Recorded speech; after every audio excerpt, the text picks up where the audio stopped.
Hello everyone, मेरा नाम गीता है और मैं जर्मनी में रहती हूँ। आज मैं ये वीडियो इसलिए बना रही हूँ ताकि मैं अपना एक्सपीरियंस शेयर कर सकूँ आप लोगों के साथ कि मुझे इंडिया से डायरेक्टली जॉब जर्मनी में कैसे मिली और मैंने इसके लिए क्या क्या किया, क्या प्रोसेस फॉलो किया, इंटरव्यू की प्रिपरेशन कैसे की, क्या टाइमलाइन लगी मुझे जॉब ऑफर लेटर हाथ में आने के लिए और उसके बाद वीज़ा एप्लीकेशन करके मैं कब जर्मनी आई। ये सारी डिटेल्स हम आज इस वीडियो में शेयर करेंगे।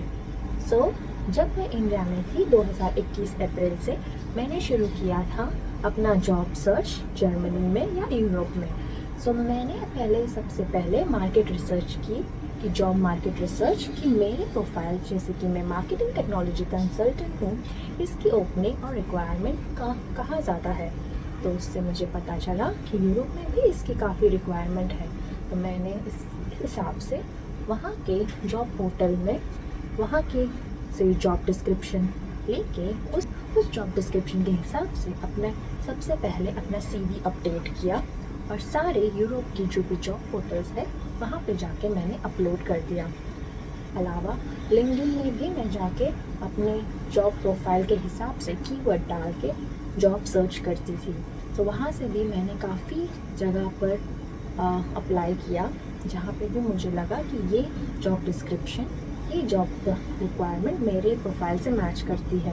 तो उस हिसाब से मैंने काफ़ी कंपनियों में लिंक्डइन थ्रू अप्लाई किया, काफ़ी जॉब पोस्टर को मैंने मैसेजेस डाले। ऐसा नहीं है कि सिर्फ आप अप्लाई कर दो। अगर आप देखते हो कि उस जॉब एडवर्टाइजमेंट है लिंक्डइन में, अगर आपको वहाँ पे जॉब पोस्टर की ID दिख रही है तो उसे आप मैसेज डाल सकते हो कि saying that hi I saw your job opening, वो ऑफकोर्स जॉब डिस्क्रिप्शन या जॉब पोस्टिंग की लिंक शेयर करके that I am interested in this job profile, please look at my profile and let me know like if it suits their requirement all that thing. आपको ये सब करते रहना होता है। तो ऐसे मैंने काफ़ी हज़ार जॉब पोस्टिंग में अप्लाई की होंगी, मैसेजेस डाले होंगे HRs को। इनिशियली ये सब किया था मैंने। इनिशियली क्या हुआ था कि काफ़ी मुझे रिजेक्शन ईमेल आती थी जैसे, बट ये ऐसा नहीं था कि HR तक गई है और स्क्रीन होके फिर रिजेक्ट हुई है। ये रिजेक्शन ईमेल होती थी ऑटोमेटेड ईमेल्स, जो इनके सिस्टम में ऑटोमेटिकली आपकी प्रोफाइल रिजेक्ट कर देती है।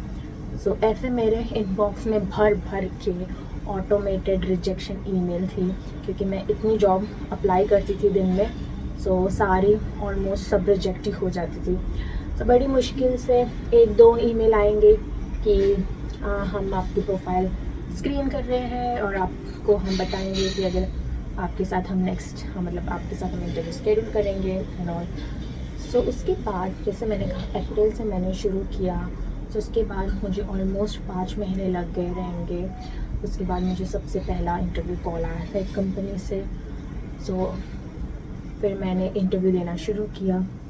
एज आई सेड कि मुझे ऑटोमेटेड रिजेक्शन ईमेल आती थी। तो आपको एक बात ध्यान रखनी है, ये ऑटोमेटेड रिजेक्शन ईमेल अगर आए तो आप ये मत सोचना कि अब मैं इस कंपनी में 3 महीने तक अप्लाई नहीं कर सकती या कर सकता जस्ट बिकॉज कि ये मुझे रिजेक्ट कर चुके हैं। इट्स नॉट कि HR ने आपका स्क्रीन करके रिजेक्ट किया है या आपने इंटरव्यू दे के रिजेक्ट हुआ है, वो एक ऑटोमेटिकली उनके सिस्टम से रिजेक्ट हुआ है। जो उनका एक एल्गोरिदम वो सेट करके रखते, रूल सेट करके रखते हैं कि अगर ये कीवर्ड नहीं है या ये लोकेशन नहीं है या प्रोफाइल है तो रिजेक्ट कर दो।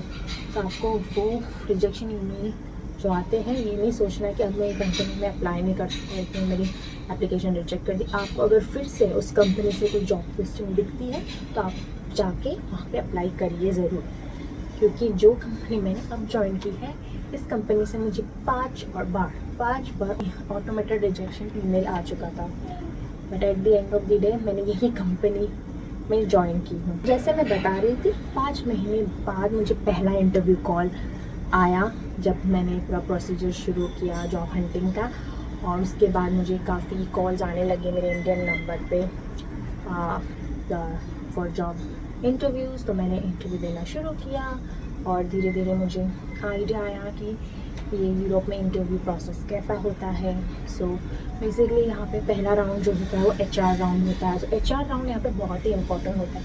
यहाँ पे ऐसा नहीं कि HR सिर्फ ऐसे फॉर्मेलिटी के लिए आपको कॉल कर दिए, उसके ऊपर प्रेशर है कि ये स्किल सेट वाला बंदा चाहिए। तो मुझे बस ढूंढना है, इसके साथ बात करना है और कॉल करके बोलना है कि ये दिन में आपका इंटरव्यू है, नेक्स्ट राउंड है। यहाँ पे जो HR है वो बहुत ही सीरियसली आपको स्क्रीन करते हैं। पहले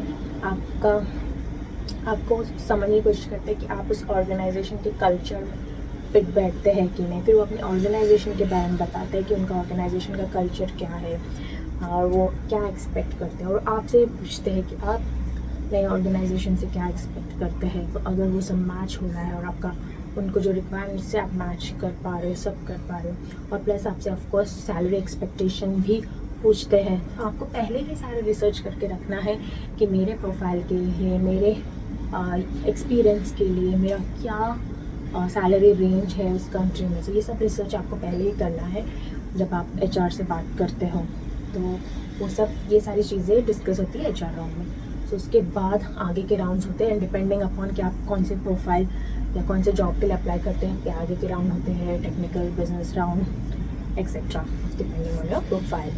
सो जैसे मैं कह रही थी कि सब राउंड के बीच में जो गैप होता है कि ऐसा नहीं है जैसे आपका 2-3 दिन में ही सारा राउंड हो जाएगा, कि मोस्ट ऑफ द कंपनी 4-5 दिन में सारा निपटा देते हैं और आप कॉल्स आ जाते हैं।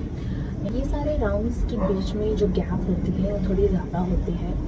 सो आपको टाइम मिलता है और प्रिपरेशन करने के लिए। सो लेट्स से मैंने जो इंटरव्यू दिया था, ऑलमोस्ट हर राउंड के बीच में मेरा 1 वीक का गैप था। तो आपको पेशेंस रखना ज़रूरी है। ये नहीं सोचना है कि मतलब ये नहीं सोचना है कि अभी आगे मुझे ईमेल्स नहीं आएंगे। तो आपको पेशेंटली वेट करना है। एक हफ्ते तक का टाइम लेते हैं ये एक राउंड ख़त्म होने के बाद दूसरे राउंड में आपका सिलेक्शन हुआ है कि नहीं, ये बताने के लिए आपको पेशेंस रखना है। और उस दौरान आपको क्या करना है कि आपको और भी जगह पे इंटरव्यू देना है और भी जगह अप्लाई करना है और अब प्रिपरेशन करनी है। एग्जिस्टिंग कंपनी जो मैंने ज्वाइन की है, यहाँ पे मैंने जो इंटरव्यू प्रोसेस मेरा सितंबर में शुरू हुआ था और सारे राउंड्स होते होते रिज़ल्ट पता लगते लगते अक्टूबर एंड हो गया था, और बाय नवंबर मुझे ऑफ़र लेटर मेरे हाथ में आया था। So it almost you can see it took me 2-3 months to get the offer letter. So आपको बहुत ही ज़रूरत है कि आप पेशेंस रखें और उस दौरान आप अपना इंटरव्यू के लिए प्रिपेयर करते रहें और कोशिश करते रहें। It took me 8 months to get the offer letter from Germany. So उसके बाद ही जो मेरी जॉइनिंग डेट थी वो थी नेक्स्ट ईयर अप्रैल में। सो इसकी ये वजह है कि आप इंडिया से हो तो आपको वीज़ा की एप्लीकेशन करनी पड़ती है, अप्लाई करना पड़ता है। सो जो अपॉइंटमेंट मिलती है वो काफ़ी लेट मिलती है, ऑलमोस्ट 3 months बाद की डेट मिली थी मुझे।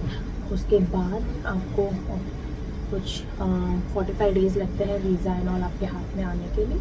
सो उस हिसाब से सब कैलकुलेट करके आपको उनको जॉइनिंग डेट बतानी होती है। ऐसा नहीं कि आपको नवंबर में ऑफ़र लेटर आ गया हाथ में और आपने बोल दिया कि मैं दिसंबर में ज्वाइन कर दूँगी, तो HR बना देगा। तो you need to make sure कि आप अपनी इस कंट्री, अपने स्टेट के हिसाब से जहाँ पे आप वर्क वीज़ा अप्लाई करो कितना टाइम लगता है। सो मैंने मुंबई से अप्लाई किया था तो मुझे ऑलमोस्ट 3 months के बाद की अपॉइंटमेंट डेट मिली थी। सो वो सब कैलकुलेट करके आपको जॉइनिंग डेट बतानी पड़ती है HR को और उस हिसाब से आपको प्रिपरेशन करनी पड़ती है। सो ये था मेरा एक्सपीरियंस कि मैंने कैसे इंडिया से अप्लाई किया था और कैसे मुझे जॉब मिली जर्मनी में। उसके बाद भी जर्मनी में आने के बाद भी आपको काफ़ी और पेपर वर्क करने पड़ते हैं, तो उसके भी मैं बहुत वीडियोज़ बनाऊँगी। सो फिलहाल आपको ये वीडियो कैसा लगा आप कमेंट करके बताइए और follow for more. Thank you.